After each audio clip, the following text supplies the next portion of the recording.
Hello प्यारे दोस्तों, MP super 100 के सफ़र में अब आपके लिए खुशखबरी आ गई है। जैसे कि आपको मालूम है फॉर्म भरने की डेट इसी हफ्ते में आने वाली है और जल्दी से जल्दी एमपी सुपर 100 का एग्ज़ाम आएगा और इसके लिए आप लोगों को तैयारी करना है, अच्छे से तैयारी करना है और लगातार तैयारी करना है और तैयारी इस प्रकार से करना है कि कोई कमी ना छूट जाए, इतना ध्यान रखें।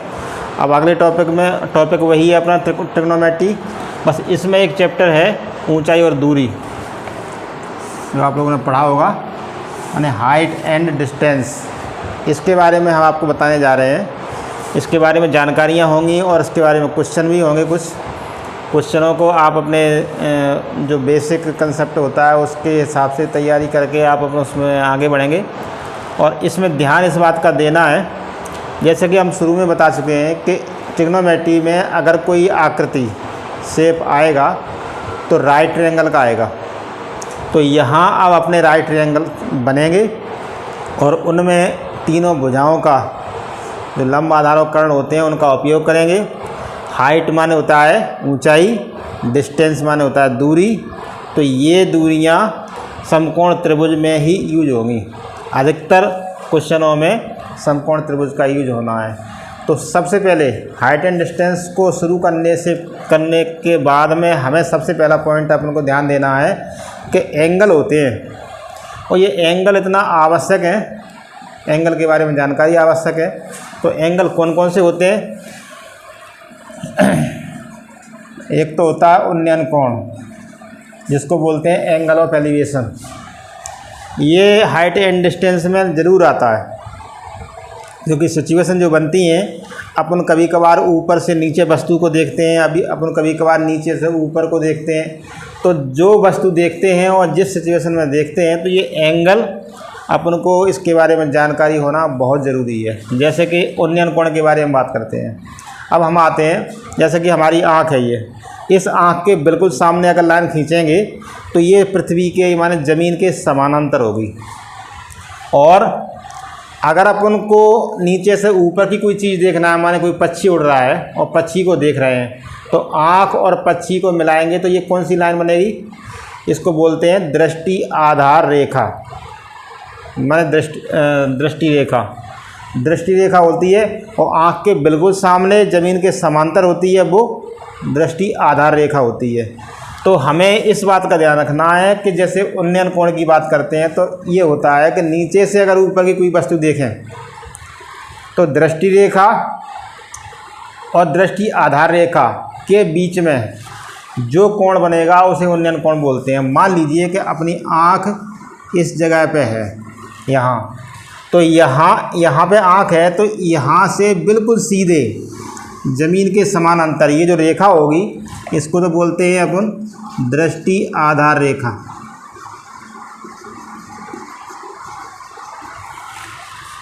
और इसके बाद जब मान लीजिए कि ऊपर कोई पक्षी उड़ रहा है, ये पक्षी है, तो इस आँख से इस पक्षी को मिलाएंगे तो जो लाइन होगी, ये लाइन होगी दृष्टि रेखा। इन दोनों के बीच में जो कोण बनेगा यहाँ पे, वो होगा उन्नयन कोण।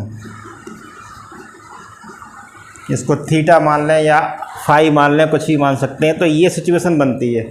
अब मान लीजिए कि ऊंचाई की बात आती है, तो यहाँ से इसको मिला दें तो ये ऊंचाई बन जाएगी और जब मिलाएंगे तो ये क्या शेप बन जाएगी? समकोण त्रिभुज, माने राइट ट्रायंगल। ये हो गया उन्नयन कोण। अब आते हैं अवनमन कोण पे। मतलब होता है एंगल ऑफ डिप्रेशन।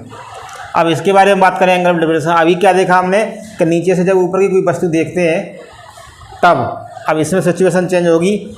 ऊपर से नीचे की कोई वस्तु देखते हैं, रेखाएं वही सेम होंगी, वही माने आँख के सामने वाली रेखा होती है वो दृष्टि आधार रेखा, और जो अपन जिस वस्तु को देख रहे हैं उसको अगर मिलाएंगे तो वो होती है दृष्टि रेखा। लेकिन यहाँ सिचुएशन क्या होगी? ऊपर से नीचे को देखते हैं, नीचे की तरफ देखेंगे तो क्या बन जाएगा? मान लीजिए ये ज़मीन है और ये छत बनी हुई है, छत किसी मकान की। यहाँ पे अपनी आँख है, ये अपनी आँख है तो आँख से अपन मान लीजिए यहाँ पे कोई वस्तु पड़ी हुई है, ये आँख से इस वस्तु को अगर अपन देखेंगे तो ये तो हो गई दृष्टि रेखा, और आँख के बिल्कुल सामने ज़मीन के समानांतर ये हो जाती है रेखा, कौन सी? दृष्टि आधार रेखा।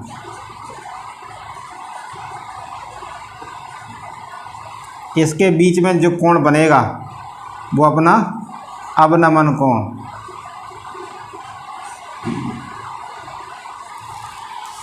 अब इस बात का ध्यान रखें, मान लीजिए कि ये अवनमन कोण थीटा है, तो अपन लोगों ने पढ़ा है ये जो रेखा है ये ज़मीन के समांतर रेखा है, ये दोनों रेखाएं समानांतर है। इस रेखा को ये वाली रेखा इस तिरछे रूप में काट रही है, तो ये वाला एंगल और ये वाला एंगल अपन पढ़ चुके हैं, संगत कोण होते हैं, सिमिलर एंगल। तो ये वाला है वही ये वाला है। तो जब अवनमन कोण की बात क्वेश्चन में आती है तो इस प्रकार से अपना ये एंगल यहाँ आ जाता है और ये समकोण त्रिभुज बन जाता है। इसमें ये लंब है, इसको ऊंचाई बोलेंगे, ये आधार है, इसको दूरी बोलेंगे। तो ऊंचाई दूरी ये है, ये तिरछी ऊंचाई है, इसको समकोण त्रिभुज में कर्ण बोलते हैं। तो इन सब की जानकारी के बाद अपन क्वेश्चन करते हैं। इसमें स्टार्टिंग के कुछ क्वेश्चन इस प्रकार से होंगे। यदि किसी व्यक्ति की ऊंचाई और छाया की लंबाई समान हो तो सूर्य का उन्नयन कोण ज्ञात करो। जैसे कि दूसरा क्वेश्चन है 6 मीटर ऊंचे खंभे की छाया 2√3 मीटर है तो सूर्य का उन्नयन कोण ज्ञात करो। सूर्य का उन्नयन कोण ज्ञात करो या अवनमन कोण ज्ञात करो, इस प्रकार की बातें अगर आती हैं तो इसमें अपन को ध्यान वही रखना है कि उन्नयन कोण कैसे ज्ञात होता है कि नीचे से ऊपर देखते हैं, तो बस अपन समकोण त्रिभुज बना देंगे और उन्नयन कोण नीचे वाला माने आधार और कर्ण के बीच में जो बनेगा वही सूर्य का उन्नयन कोण हो जाएगा। और ऊंचाई अब आपको मालूम है कि उसमें समकोण त्रिभुज में जो लंब होता है वो अपनी मानी जाएगी और दूरी क्या होगी? जो आधार होती है। तो इन बातों को अपन को ध्यान में रखते हुए, जैसे कि पहला क्वेश्चन है व्यक्ति कह लो या कोई खम्मा कह लो या कोई मीनार कह लो, कुछ भी कह सकते हैं, कोई पेड़ कह सकते हैं। तो व्यक्ति है उसकी ऊंचाई ये है, ऊंचाई माने उसकी हाइट, और छाया की लंबाई अपनी या सूर्य इस तरफ है सूर्य, तो छाया की लंबाई छाया जो इस तरफ बनेगी, ये छाया बन गई। अब सूर्य का उन्नयन कोण कब बनेगा? कोण कब बनेगा? जब दृष्टि रेखा अपन नीचे से उस सूर्य के ऊपर देखेंगे तो ये दृष्टि रेखा होगी और ये दृष्टि आधार रेखा हो गई, ये सूर्य का उन्नयन कोण हो गया। अब ध्यान इस बात का रखना है कि व्यक्ति की ऊंचाई अपन ने मान ली AB है और छाया की लंबाई BC है। ऊंचाई को अपन ने S से व्यक्त कर दिया, छाया की लंबाई को मान लीजिए अपन ने X से व्यक्त कर दिया। अब क्या करते हैं कि ये है अपना कोण, थीटा कोण है और ये लंब है, ये आधार है, ये समकोण त्रिभुज है। तो अपन को ये मालूम है कि हम पढ़ा चुके हैं, जो बेसिक कंसेप्ट किया था, तो उसमें जो त्रिकोणमितीय अनुपात होते हैं उसके सूत्र भुजाओं के रूप में होते हैं, इसकी भुजाओं के रूप में। तो अब अपन को देखो यहाँ लंब है और आधार है।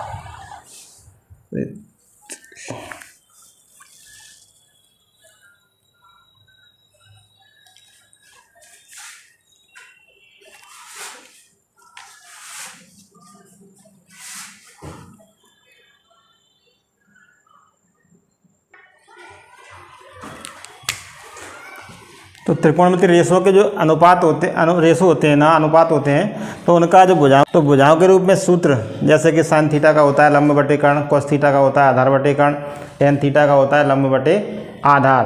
तो ये इसमें यूज होना है, इतना ध्यान रखो। तो कैसे यूज होना है? तो अपन को कुछ, जैसे मान लीजिए कंपटीशन में कोई अपन पेपर दे रहे हैं तो उसमें कुछ पूरा नहीं लिखना है कि इसमें समकोण त्रिभुज ABC है, या फिर अपन ये कहें कि व्यक्ति की ऊंचाई अपनी AB है, छाया की लंबाई BC है, ये लिखना नहीं। आपको जानकारी है कि ये जो ऊंचाई है वो व्यक्ति की ऊंचाई है और ये जो नीचे जो ज़मीन के समांतर रेखा है वो छाया की लंबाई से व्यक्त हो रही है, और जो कोण है वो थीटा के रूप में व्यक्त हो रहा है, ये समकोण त्रिभुज है। अब अपन को क्या करना है? केवल अपन को ये देखना है कि ये जो अपने सामने भुजाएं दो हैं वो किसके सूत्र में आती हैं। जिसके सूत्र में वे आती हैं भुजाएं उसी का उपयोग करना है। जैसे कि लंब और आधार है तो ये इसमें tan में आता है, तो हम क्या कह रहे हैं अपने आप को कि ABC समकोण त्रिभुज है ना, इसका उपयोग कर रहे हैं। कैसे? समकोण त्रिभुज ABC में, इसमें क्या है, ये लंब है, ये आधार है, तो हम डायरेक्ट tan थीटा का उपयोग कर रहे हैं। tan थीटा का उपयोग करेंगे तो क्या होता है, लंब बटे आधार। लंब क्या है AB और आधार क्या है BC। अब AB माने H और आधार BC माने X, तो अपन क्या कह सकते हैं, H बटे X। क्या बोल रहा है वो, देखो यहाँ पर ऊंचाई और छाया की लंबाई कैसी है, समान है।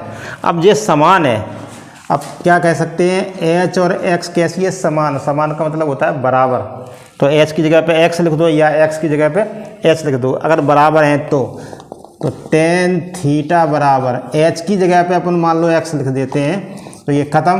तो क्या बचा, 1। अब इसमें थोड़ा सा और एक ट्विस्ट सा आता है, 1 है। अब सारणी में जाते हैं, त्रिकोणमिति की सारणी में, कि 1 इसमें कितने डिग्री का मान होता है। जैसे अपना क्वेश्चन करके बीच में आ भी चुके हैं, ये जो संख्या है इसमें कितने डिग्री का मान होता है वही उसमें रख देंगे।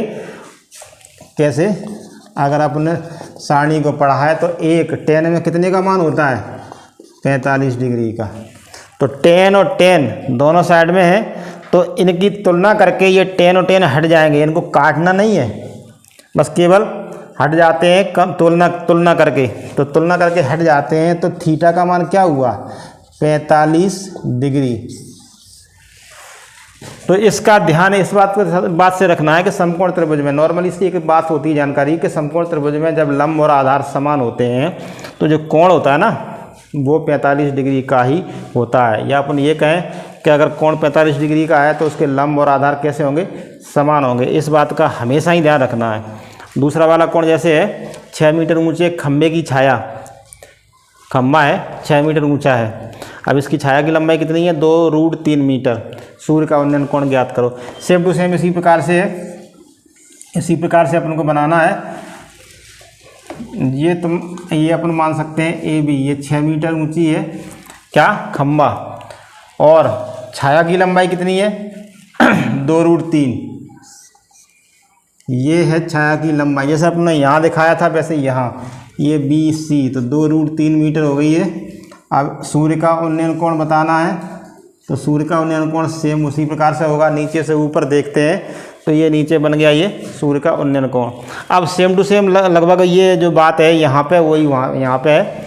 अपन डायरेक्ट tan थीटा का उपयोग करेंगे, लंब बटे आधार। ध्यान इस बात का रखना है, कोण का ही मान ज्ञात करना है। tan थीटा बराबर 6 बटे क्या है 2√3 लंब बटे आधार हो गया। अब इसको अपन क्या करेंगे, 2 से काटेंगे तो 3 ऊपर हो गया। इस बात का ही ध्यान रखना है, 3/√3। अब अपन लोगों ने पढ़ा है करनी की संख्या है ये, नीचे जब रूट की संख्या आती है तो वो संख्या सही नहीं मानी जाती है गणितीय रूप में, नीचे से रूट हटाना पड़ता है। और रूट हटाने का तरीका क्या होता है ये बात भी अपन को मालूम होना चाहिए। परमीकरण, और ख़ास करके हर का परमीकरण, माने जो हर में संख्या है रूट वाली उसी का ऊपर नीचे गुणा कर देते हैं, उसी को हर का परमीकरण कहते हैं। तो हर का परमीकरण करने के लिए अपन क्या करेंगे, tan थीटा बराबर चल रहा है तो ऊपर भी √3 का गुणा और नीचे भी √3 का है। जैसे कि अपन लोग जानते होंगे, तो यहाँ ऊपर तो सेम टू सेम रहेगा, √3 का √3 में गुणा, अधिकतर जानते होगे तुम लोग, क्या आएगा 3 आएगा, 3 से 3 कैंसिल, तो tan थीटा बराबर ये क्या आ गया √3 आ गया। जो अपन ने यहाँ देखा था वही यहाँ देखना है, ये संख्या आ गई। अब ये संख्या इसमें कितने डिग्री का मान होता है वो अपन को देखना है। सारणी का उपयोग तो अपन को करना पड़ेगा, और कंपटीशन की परीक्षा में सारणी अपन को सामने कहीं दिखाई नहीं देगी, दिमाग में होगी, तब उसका यूज़ कर सकते हैं। √3 कितने का मान होता है tan में, tan 60 डिग्री का, तो तुलना करके tan तो हट जाएंगे, तो थीटा का मान क्या बचा 60 डिग्री। इस प्रकार से अपन को ये देखना है। हाँ, चलिए मेरे प्यारे दोस्तों, कैसे हैं आप? उम्मीद करते हैं आप बहुत अच्छे होंगे। आगे बढ़ते हैं एमपी सुपर 100 के इस सफ़र में, क्योंकि हमें बढ़ते ही जाना है, रुकना बिल्कुल नहीं है, क्योंकि रुकना ज़िंदगी नहीं है, चलते जाना ही ज़िंदगी है। इसमें ट्रिग्नोमेट्री है, उसमें हम ऊंचाई दूरी वाला चैप्टर पढ़ रहे हैं। इसमें कुछ क्वेश्चन और आए हैं, इनको हम देखते हैं। जैसे कि पहला क्वेश्चन है, एक खंभे की छाया की लंबाई 30 मीटर है, अवनमन कोण 60 डिग्री है, खंभे की ऊंचाई ज्ञात करो। हमें इस बात का ज़रूर ध्यान रखना है कि अगर रिवीजन नहीं करेंगे तो हम कहीं ना कहीं कन्फ्यूजन में रहेंगे और स्पीड हमारी क्वेश्चन करने की कम रहेगी। इसलिए हमें रिवीजन लगातार करते रहना है ताकि हमारी स्पीड अच्छी हो और सही समय का उपयोग होने पाए। यहाँ पे लंबाई है वो छाया की लंबाई है। खंभा है, जब खंभा ऊपर खड़ा हुआ होगा ज़मीन पे तभी उसकी छाया बनेगी, और छाया की लंबाई के बाद उसका अवनमन कोण। अब कोणों के बारे में बात कर चुके हैं हम। उन्नयन कोण कब होता है? जब नीचे से ऊपर को देखते हैं, माने दृष्टि रेखा है जो ऊपर को जाती है और दृष्टि आधार रेखा तो सामने होती है आँख के। तो यहाँ पे अवनमन कोण है। अवनमन कोण कब बनता है? जब ऊपर से नीचे देखते हैं। यहाँ जैसे हम खड़े हुए हैं तो नीचे ज़मीन पर कोई वस्तु पड़ी हुई इसको देखेंगे तो अवनमन कोण बनेगा। तो यहाँ अवनमन कोण बनना है तो खंभे की हमें ऊंचाई ज्ञात करना है। तो हमें बस यही ध्यान रखना है कि जैसे ये खंभा है, ये खंभा है, खंभे को अपन ने ए बी मान लिया है। इसकी ऊंचाई एस तो हमें ज्ञात करना है और इसके छाया की लंबाई मान लो यहाँ पे ये है कितनी? 30 मीटर। तो अवनमन कोण है, यहाँ से इस पॉइंट को देखेंगे तभी माना जाएगा। ऊपर से नीचे को देखेंगे अपन तब। तो ये ऊपर से नीचे देखते हैं,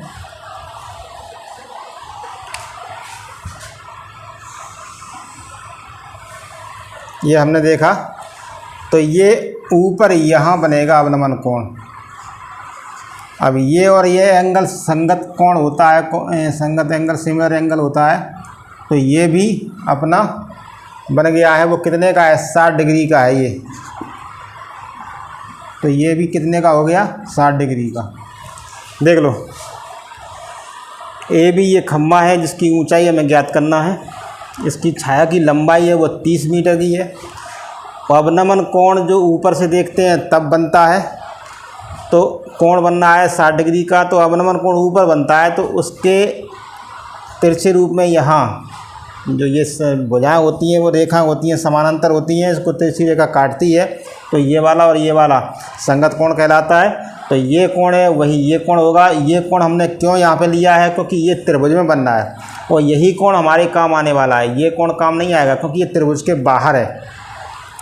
तो यहाँ हमें ध्यान रखना है कि आधार हमको दिया गया है और लंब हमें ज्ञात करना है। कुछ भी ऐसा खास नहीं है, बस समझना है। तो यहाँ डायरेक्ट अपन वही ज्ञात करेंगे कि जैसे अपना ये ए बी खम्भा है, इसकी छाया बी सी है वो 30 मीटर की है। हमें खंभे की ऊंचाई ज्ञात करना है, अवनमन कोण 60 डिग्री का बनना है। तो आगे हम बस केवल डायरेक्ट ये कर सकते हैं कि समकोण त्रिभुज ए बी सी है ना, इसमें कोण जो बन रहा है वो 60 डिग्री का है। लंब ये है ए बी बराबर एच, आधार है बी सी बराबर 30। तो लंब और आधार इस प्रकार से अपन क्लियर करते हैं। लंब अपना ए बी बराबर एच है, आधार बी सी बराबर 30 मीटर है। अब देखो अपने सामने तीन चीज़ें हैं। तीन चीज़ें कौन कौन सी हैं?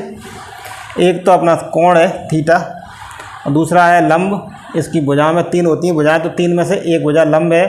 ए बी बराबर एच, आधार बी सी बराबर 30 मीटर। तो हमें इन तीनों को ही लेके चलना है। कैसे चलना है?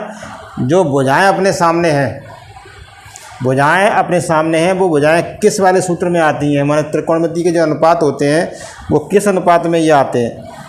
तो हमने बताया है कि अधिकतर tan थीटा आता है।